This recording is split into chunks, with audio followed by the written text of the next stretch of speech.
Amin, abot ka 100 doon? Oo. Basta gaya nung lifestyle ng tatay ko. Ano siya, yung puro gulay-gulay lang talaga. Lalo sa amin, sa Katanduanes.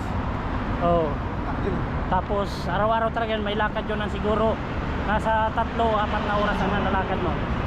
Kasi papunta pa lang sa doon sa lupa namin, may 1 oras, pabalik yun, di 2 na.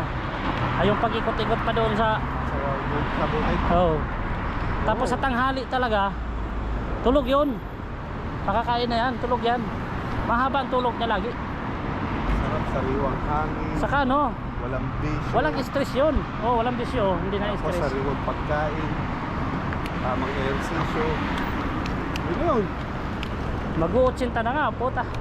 Malakas pa kaya sa akin. Tinatawanan lang pag naglalakad kami.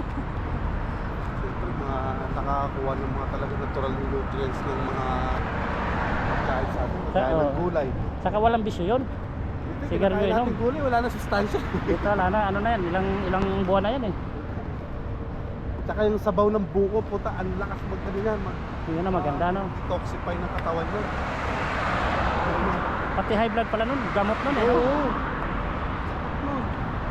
Oo. Subukan mo ano, pag-almusal ka ng ano, pag kumain ka ng buko, Oh, buko, oh, kumain ka ng buko sa umaga, tanghali pa hindi ka patutog. oh. Yan yung ano nung kami nasa bukid. Parang yan ang pamatid sa gutom namin. Diba, tanghali na gutom na kami. Wala naman doon snack eh. Pagkakain mo ng umaga, mga alas 6, susundan yung mga alas 12. Yun ang ano namin. Yun ang parang pinaka-snack namin. Siyempre nagkukupra kami, nagkakawit ka. O, ikukuha ka lang ng buko. Marami na sa beneficial yung buko na yan. Oo. Isa po pala yan ano? Antioxidant yan eh. Oo. Parang ano yan. Yakult. Oo. Puta, mas maganda pa sa Yakult yan. Natural eh, no? Oo.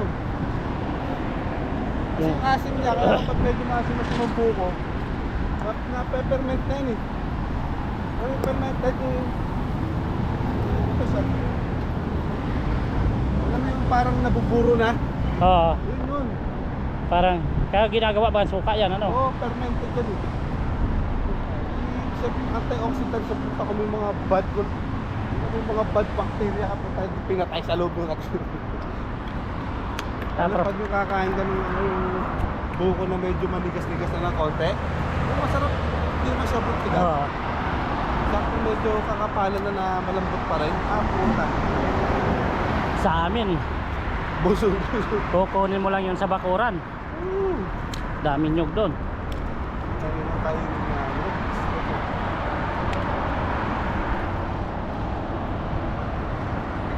Talbos ka. Ukra din the best, ano? Sa gulay. Halo sa tubig. Talagang ukra pag kinain mo, lalabas mo lang talaga ng kinain mo. Ang ganda pala din yan. Kamuti. Oo, kabuti. Mahaba ang ano yan. Mahaba ang kalong yan. Mabubusog ka na, alam mo napakaraming pang kinain. Ah. Eh, after yung ano na yan, kamote na yan. After 1 hour sa loob ng tubig, parang tubig lang yun.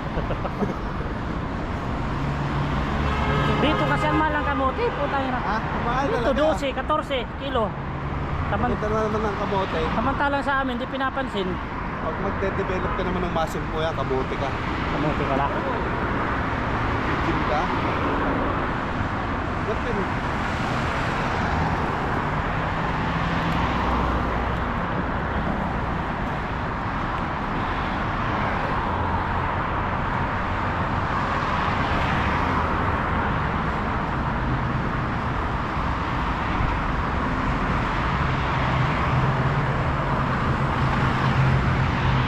Gulo, alsad.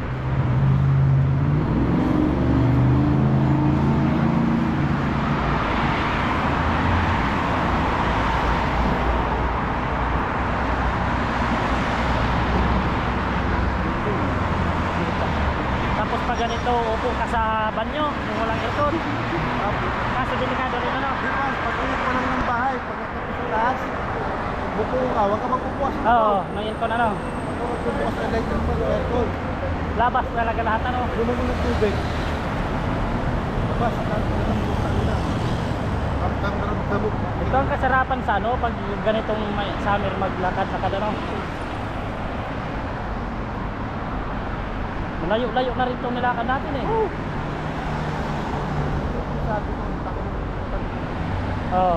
Kaso pag nakalas na, boring. Boring ka pag sa isang lugar ka lang. Oo.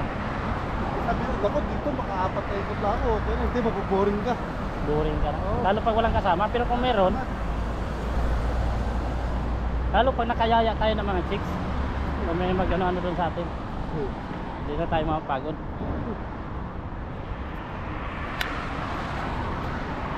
Buti kung may sakyan sana tayo, tawid tayo. Parang si ano si Larbik. Si Larbik ba? Kalbo yun eh.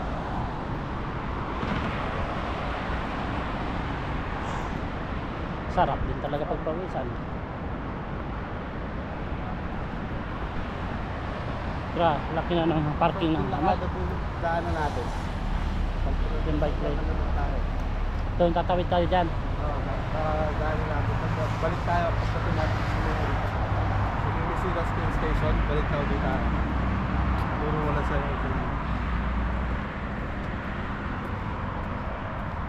Nasa bakasyon kasi yung maigi pa bumili ka rin ng bike. Yung kasama ka magbike nasa bakasyon kasi. Mura man sa ano, marketplace. Kamo mura sa marketplace. Pag pinenta ko yung bike ko, para natin na kami sa tuktok pa tayo, hirap ibaba pa. Oh, yun nga lang. Sa baba may steer na nakawan dun eh. Hindi, bilhin mo na yung road bike, magaan. Yung carbon. Kasi 6 kilo lang yun eh. Kasi meron pa natin ito gumagawa ng bike. 67. Alam mo yung gumagawa ng bike sa harapan natin? Oh, si kapatid ni ano, Journey. oh ni Ginny. Diyan nagpapagawa lahat ng mga nagbabike dito.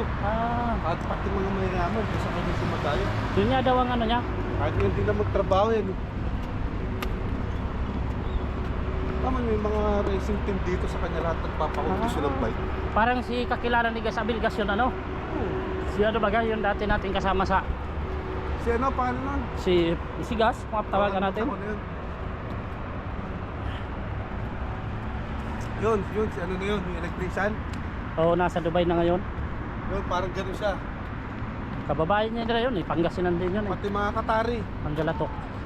Ang kagandahan sa kanya, mga katari, talaga may nagmamay-ari ng mga daan libong halaga ng Bike bike. ano. Sa kanya pinapaayos. Kasi magaling nga siya. Oo, sinasabi ko. Oo. Ano to dati? Parkingan to dati nung ano, yung mga sasakay ng metro papunta sa ano yung ano sa stadium dyan sa ano sa may Qatar Mall, Mall of Qatar. Okay. Dito parkingan nun. Pipa? Oo, nung pipa. Kaya ang lawak to pati doon. Katawid dyan. Parkingan to. Kasi yung metro na. Anong breakfast station eh? Ewan ko, di pa ako nakadaan dito eh. Yung Parang ano yata, hamad yata yun eh. ang hamad doon eh. Ayan o. Hamad pa rin ano. Di pa ako nakasakay dyan sa ano yan, green line yan, di ba? Parang. Green line yan, good line yung atin eh. Gusto ko nga sumakay dyan hanggang Mall of Qatar. Pero hindi ko pa nakasakyan. Puta ng tuloy. Ulit na ka, kung train ka, magpunta sa buhay, lakarin mo pa uwi.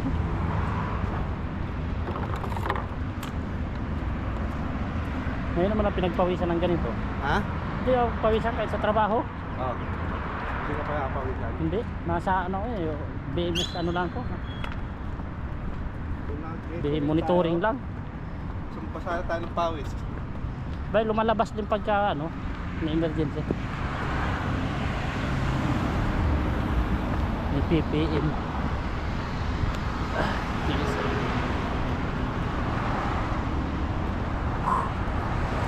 Talaga. Mga Ngalay-ngalay din. Ha? Ngalay-ngalay na din. Dapat talaga, Makoy, Una ko pa lang to eh. score ka ng panlakad. Oo, bibili talaga ako. Pag sweldo. Kahit yun, kahit di.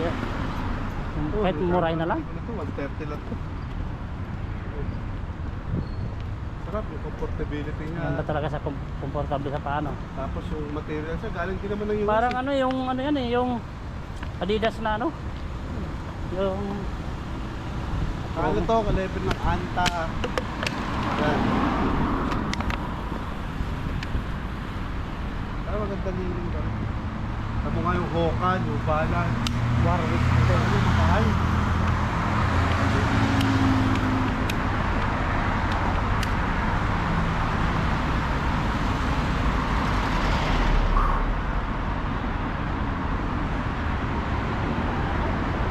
Parang ka lang may kinakaparang ano ito, pong. Yan. Sarap, hindi... Baga yung kahit... Lahat natin na yung layo ng ano mo, ilakad mo, pero yung paa mo, hindi siya ganun ka-stress.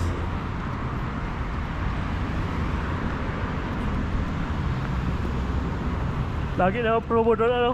Oh, Tagal naman doon lagi na 50%. ito sa mga kita pag-uusap mo lang. Oo. Pag sundo baka may. Ayun pala yung sinasabi mo sa pag-basher mo. Oo, doon. Ano nakatira yun? Mansura. Tumayo dyan. O di, siyang carlip ko eh. Ha? Siyang carlip ko. Pinatid ka niya. Oo. Bayaran 15-15 kada. May ano sana, may kaso ang kinuha yata yung pinsan niya. Sata, baba tayo. Ang baba man kasi ang bigay ng supervisor doon. Alin? Yung supervisor ng cleaner. Hindi supervisor. Tapos grabe ang trabaho. 12 oras. Init yun. Pero may overtime. Kaso abuti ka lang din ng 2.5. Mababa. Kaya kung hindi ka pabibigyan ng ano, kasi ngayon yata hindi nagbibigay ng housing allowance. Mababa yun. Baba yun. Kaya nga nag-resign na yung tumboy eh. Tumboy na supervisor. Taga-taga lang. Hindi man inisresan. Hindi ba? Kung tayo, lugo na walang gawa. May buwan na malakas at 3 buwan na mahina rin. Oo.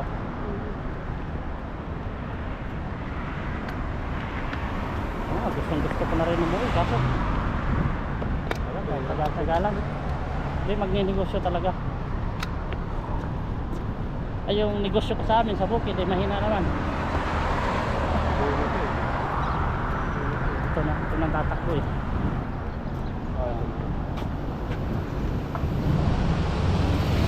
Ito yung ikot ko kapon oy. Galing ako sa stoplight. Oo. Yan, dyan pag gano'n, malikot. Malikot sa stoplight. Hindi, may daan na yung doon ka doon. Doon ka na dumaan.